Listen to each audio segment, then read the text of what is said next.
धर्म जगाला प्रेम अर्पावे जगी जे हीन अतिपतिता जगी नमस्कार, मी अर्णव गणेश शिवरे. श्यामची आई या पुस्तकातील कथा क्रमांक 31 वाचणार आहे. कथेचे नाव लाडघरचे तामस्थे. राजाला आज परत जावायचे होते. त्याला वाईट वाटत होते. श्यामच्या आईच्या सगळ्या आठवणी ऐकायला आपण नाही म्हणून त्याला वाईट वाटत होते. परंतु मोह दूर ठेवावा लागतात. मोह वाईट गोष्टींचाच असतात असं नाही, तर चांगल्या गोष्टींचेही असतात. श्याम, आता आपण परत केव्हा भेटू? तुझी रस्साबाणे पुन्हा केव्हा ऐकाव्यास मिळेल? श्याम, तुझ्या आठवणी सांगतोस त्या असतात साध्या, परंतु त्यातून सुंदर धर्म तू दाखवून देतोस. कृष्णाच्या लहानशा तोंडात यशोदेला विश्व दिसले. तुझ्या या लहानशा तोंडात धर्माचे संस्कृतीचे विशाल दर्शन होते. श्याम, काल मी रामजवळ म्हटले की हा गोष्टमय धर्म आहे किंवा या धर्ममय गोष्ट आहेत. गोष्ट रूपाने तू धर्म सांगत आहेस, धर्म रूपाने गोष्टी सांगत आहेस. राजाच्या रोजच्या आपल्या साध्या जीवनातही किती आनंद व हृदयात आपणास ओतता येईल हे तू दाखवित आहेस, नाही का? या आयुष्याच्या मार्गावर सुखाला व संपत्तीला तोटा नाही. बहीण भावाचे प्रेम, गुराढोरांचे प्रेम, पशुपक्ष्यांचे प्रेम या सर्वांमुळे जीवन समृद्ध, सुंदर, श्रीमंत करता येते. श्याम, तुझ्या आठवणी ऐकता ऐकता मला कितीदा रडू आले. त्या रात्री तू प्रेमाचे वर्णन करत होतास, त्यावेळेस मला गहिवरून आले. श्याम, आता केव्हा असे ऐकाव्यास सापडेल? तू जणू श्याम सुंदर कृष्णाची मूर्तीच आहेस. इतक्यात राम आला. काय रे राम, गाडी आली की काय? श्यामने विचारले. नाही, बेत बदलला आहे. आता न जाता रात्री जायचे ठरले. रात्रीची आठवण ऐकून मगच जाऊ असे दाजी म्हणाले. रात्री? राजा, रात्री जा, काही उशीर होणार नाही, राम म्हणाला. देवाची इच्छा, राजा म्हणाले. सायंकाळी झाली होती. आकाशात अनंत रंगाचे प्रदर्शन उघडले होते. लाल, निळे, पिवळे सारे रंग तिथे ओतले होते. भव्य देखावा दिसत होता. नदी तीरावर जाऊन श्याम व राजा गोष्टी बोलत होते. गोष्टी बोलता बोलता दोघे मुके झाले. एकमेकांचे हात त्यांनी हातात घेतले, हात सोडून दिले. गुराखी गाई चारून परत जात होता. कोणी म्हशीच्या पाठीवर होते, कोणी पावा वाजवत होते. श्याम, चला परत जाऊ, राजा म्हणाला. राजा, असे भव्य सृष्टीदर्शन झाले म्हणजे वाटते कुठे जाऊ नये, इथेच बसा व सृष्टीत मिळून जावे. सृष्टीच्या मुख अशा महान संगीत सिद्धूंत आपल्या जीवनाचा बिंदू मिळवून टाका. श्याम बोलत होता. त्याच्या ओठ थरथरत होते. श्याम म्हणजे मूर्तिभाव, म्हणजे मूर्त उत्कटता होते. शेवटी दोघे मित्र आले. आश्रमाच्या गच्चीवर मंडळी जमू लागली. आकाशाच्या गच्चीत एक एक तारा येता येता सारे आकाश फुलून गेले. गच्चीत एक एक माणूस जमता जमता सारी गच्ची भरून गेली. प्रार्थनेला सुरुवात झाली. प्रार्थना संपली. क्षणभर सारी मंडळी डोळे मिटून बसली होती. श्यामने गोष्ट सांगण्यास सुरुवात केली. आमच्या लहानपणी जेव्हा आईचे सांधे दुखत होते त्यावेळेस लाडघरच्या देवीला एक नवस केलेला होता. दापोली तालुक्याच्या लाडघर म्हणून मोठे सुंदर गाव समुद्रकाठी आहे. लाडघर इथे तामस्तीर्थ आहे. लाडघर जवळ एके ठिकाणी समुद्राचे पाणी लालसर दिसते, तांबूस दिसते, म्हणून त्यास तामस्तीर्थ असे म्हणतात. तो देवाचा नवस कितीतरी दिवस फेडायचा राहिला होता. आईचे सांधे बरे झाले होते. जरी ती पहिले इतकी सशक्त राहिली नव्हती तरी हिंडू फिंडू शकत होती. 2 धंदे करू शकत होती.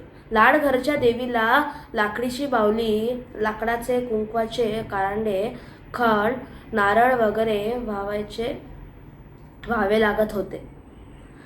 हा नवस फेडण्यासाठी आई पालगडून दापोलीस येणार होती व दापोलीहून आईला घेऊन मी लाडघरास जावायचे असे ठरले होते.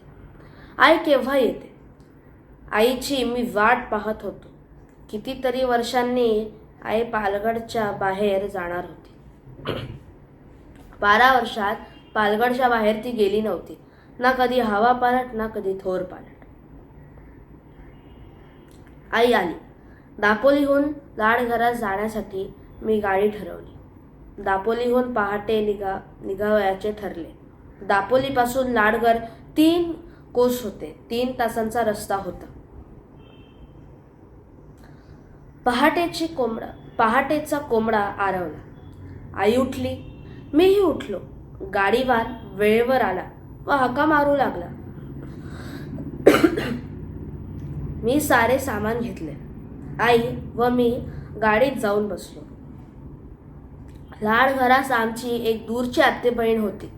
तिच्याकडे उतरवायचे आम्ही ठरवले होते. सकाळी 7 ते 8 वाजता पोचू असे वाटत होते. गाडीवानाने गाडी हकलली व बैल चालू लागले. बैल मोठ्या आनंदाने चालत होते. पहाटेची शांत वेळ होती. सुंदर पुंजाकार आकाशात दिसत होता. बैलांच्या गळ्यातील घंटाचा आवाज त्या शांत वेळी आल्हाददायक वाटत होता. जणू सृष्टी मंदिरातलेच त्या गोड घंटा पहाटे वाजत होत्या. फुले फुललेली होती. वारा मंद वाहत होता. पाखरे गीत गात होती. बैलांच्या गळ्यातील घंटाचा आवाज त्या शांत वेळी आल्हाददायक वाटत होता. जणू सृष्टी मंदिरातलेच त्या गोड घंटा पहाटे वाजत होत्या. फुले फुललेली होती. वारा मंद वाहत होता. पाखरे गीत गात होती. सृष्टी मंदिरात काकड आरती सुरू झाली होती. दुरून समुद्राची गर्जना ऐकू येत होती. जंगल संपताच दूरचा उचंबणारा सागर दिसू लागला. सागराच्या जंगलाजवळच परमेश्वरी आनंदाचा समुद्र अपरंपार उचंबत असतो. संसाराच्या जरा बाहेर जा की तिथे हा आनंद तुम्हाला भेटेल. दुरून टुमदार व सुंदर लाडघर व गाव दिसू लागले. आम्ही गावात शिरलो. ज्याच्या त्याच्या बागेचे शिंपणे चालले होते. राहटाचा काऊ काऊ आवाज ऐकाव्यास येत होता. बैलांच्या पाठीमागून लहानशी शिमटी हातात घेऊन हकलणारा मुलगा, त्याचा आवाज ऐकू येत होता. पाण्याचे पाट बागेतून वाहत होते. पोफळी, नारळी, केळी, अननस यांना पाणी जात होते. प्रत्येकाचे घर व घराशेजारी प्रत्येकाचे केळी, पोफळीचे, नारळांचे आगर. मोठे, सुखी व सुंदर असा तो गाव होता.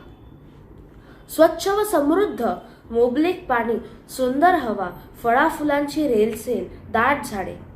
आमची गाडी गावातून चालली. नेमके घर आम्हास माहीत नव्हते. विचारत चाललो.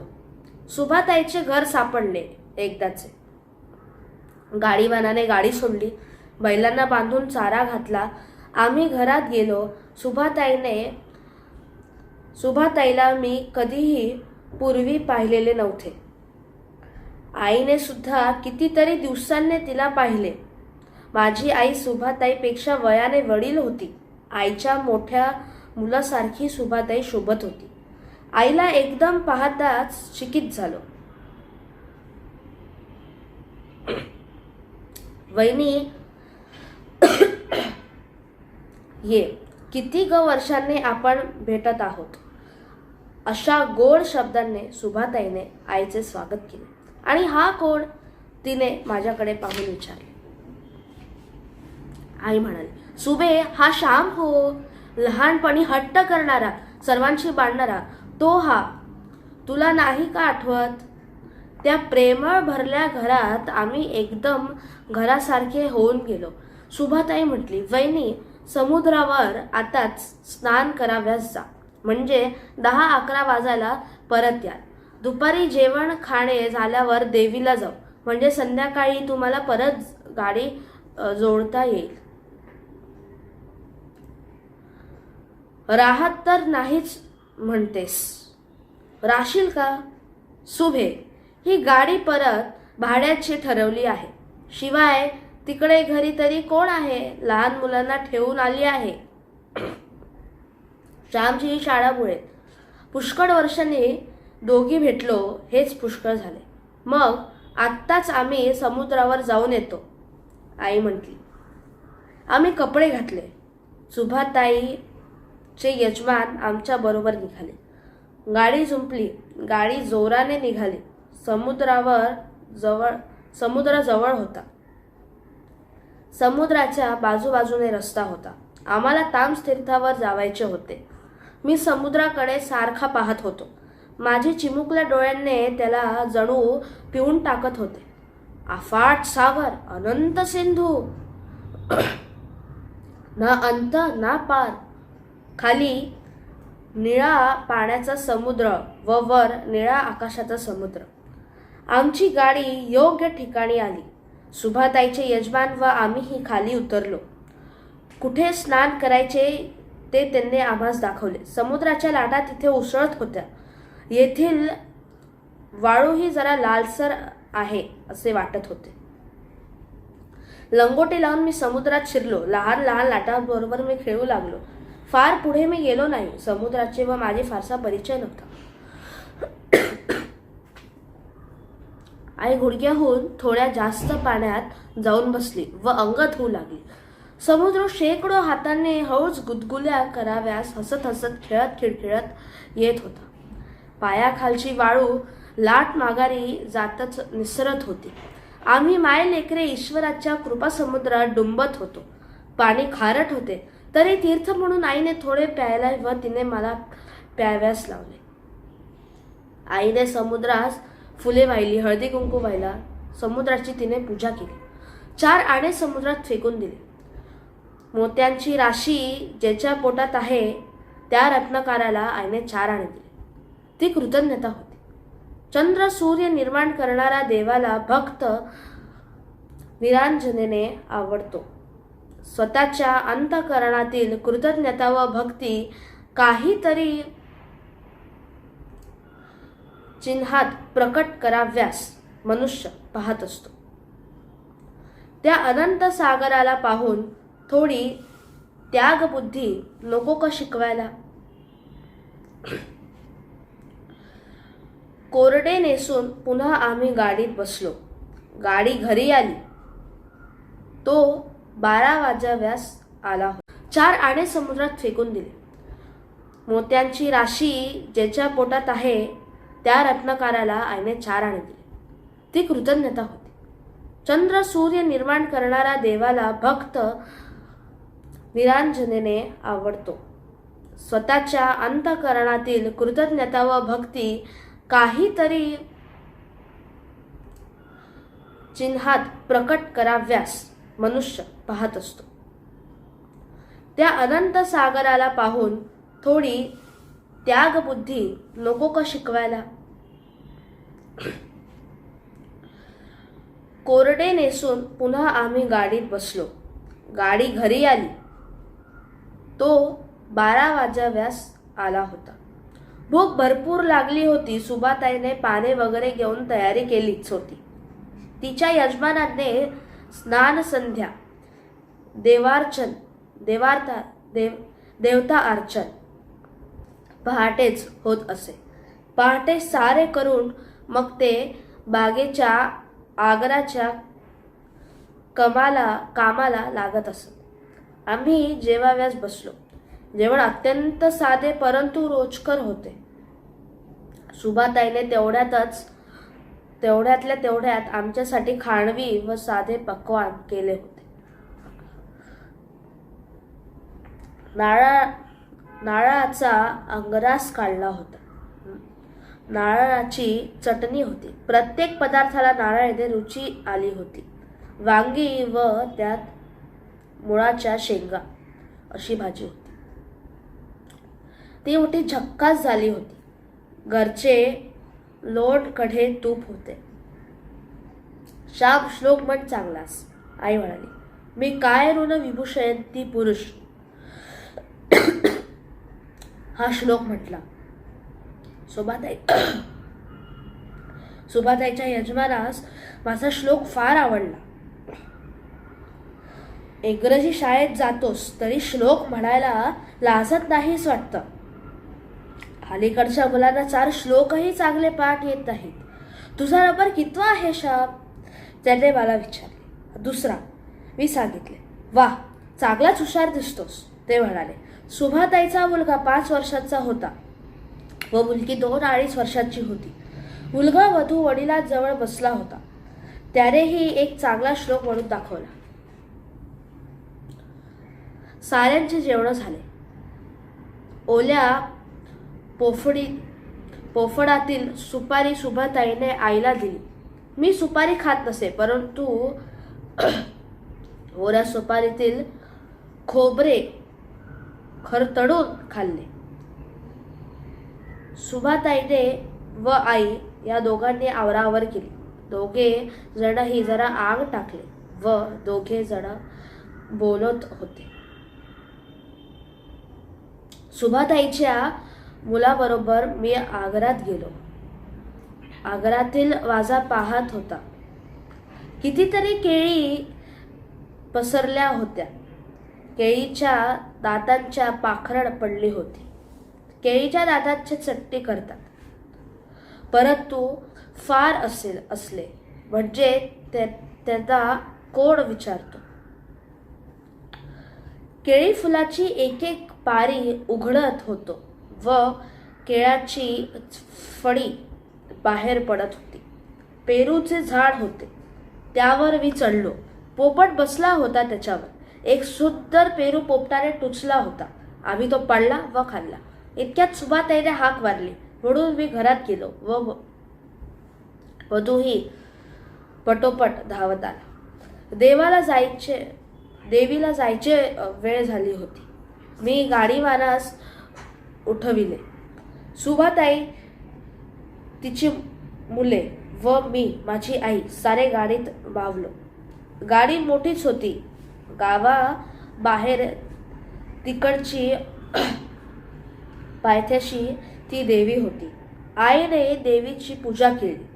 लाकडी बाहुली, कारंडा, बांगड्या तिच्या पायावर वाहिल्या. देवीची ओटी भरण्यात आली.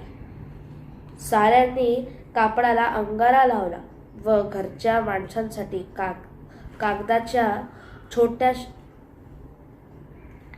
कागदाच्या पुडीत करून घेतली. मग आम्ही वनभोजन केले. नारळ, पोहे, गूळ. रानात गंमत वाटली. रानात नेहमी मजा वाटते. मनाला प्रसन्न व मोकळे वाटते.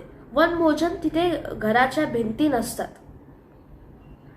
विशाल सृष्टीच्या विशाल घरात आपण असतो. तिथे संकुचितपणा नाहीसाच झालेला असतो. देवाच्या पाया पडून आम्ही घरी गेलो. आम्हाला आता परत दापोली जावायचे होते. दापोलीहून रात्र बैलगाडी रे आई परत पालगडाने जाणार होतो. आम्ही तयारी केली व सुभाताईने व तिच्या यजमानांनी नमस्कार केला. सुभे येते हो, आई म्हणाली. आई निरोप मागू लागली. वहिनी, आता पुन्हा ग, केव्हा भेटशील? सुभाताई भरल्या वराने म्हटली. आई म्हणाली, सुभे, देवीला वाहीत केव्हा भेटू. 12 वर्षांनी मी आज पालगड सोडून क्षणभर बाहेर पडले. जायचे तरी कुठे. वैरी आपच्या मधूच्या बुज्जीत या हो आता. वैरी शाप वगैरे मोठे होतील. मग राही हे होते काही कावे पडू देणार. मुले आपली तुझे चांगली आहेत. हीच देवाची देणगी, सुभाताई म्हणाली. आई म्हणाली, हो, तेवढंच सुख आहे. शाप सुट्टीत घरी आले. जायचे तरी कुठे. वैरी आपच्या मधूच्या बुज्जीत या हो आता. वैरी शाप वगैरे मोठे होतील. मग राही हे होते काही कावे पडू देणार. मुले आपली तुझे चांगली आहेत.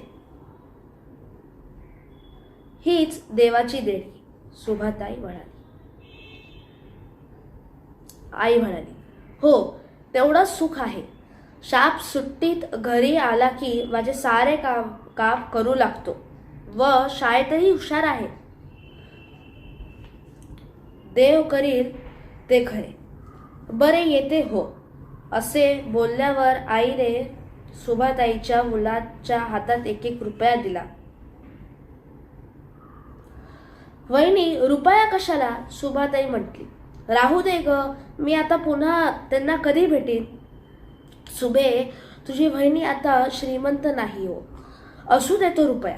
असे म्हणून मुलाच्या पाठीवर हात फिरवून आई निघाली. सायंकाळ होती. सारा समुद्राचा ताप स्थिर झाला होता. फार सुंदर देखावा. सूर्य अस्तास जात होता. त्याच्याकडे डोळे पाहून शकत होते. तो आता लाल गोळा दिसत होता. समुद्र त्या दमलेल्या भागलेल्या सूर्याला सहस्र तारंगीने स्नान घालाव्यास उत्सुक होता. बुडाला सूर्य बुडाला. तो लाल गोळा समुद्रात पडला. त्यावेळेस हिरवे निळे दिसले. रात्रभर समुद्राच्या कुशीत निजून तो दुसऱ्या दिवशी परत येणार होता. दोन्हीकडे किर्र झाडी लागली. मधून मधून आकाशात तारे दिसू लागले. रात्रीच्या वेळी जंगलातून जाण्याचा फारच गंभीरता वाटते. रात किडे ओरडत होते. दुरून समुद्राची गर्जना ऐकू येत होती. माय लेकरे गाडीत बोलू लागली. आई, पुन्हा आपण अशीच दोघे केव्हा बरे कुठे जाऊ. तुझ्या बरोबर मी कधी हिंडलो नाही. आई, तुझ्या बरोबर हिंडावे व प्रेम लुटावे असे वाटते. मी आईचे हातात हात घेऊन म्हटले.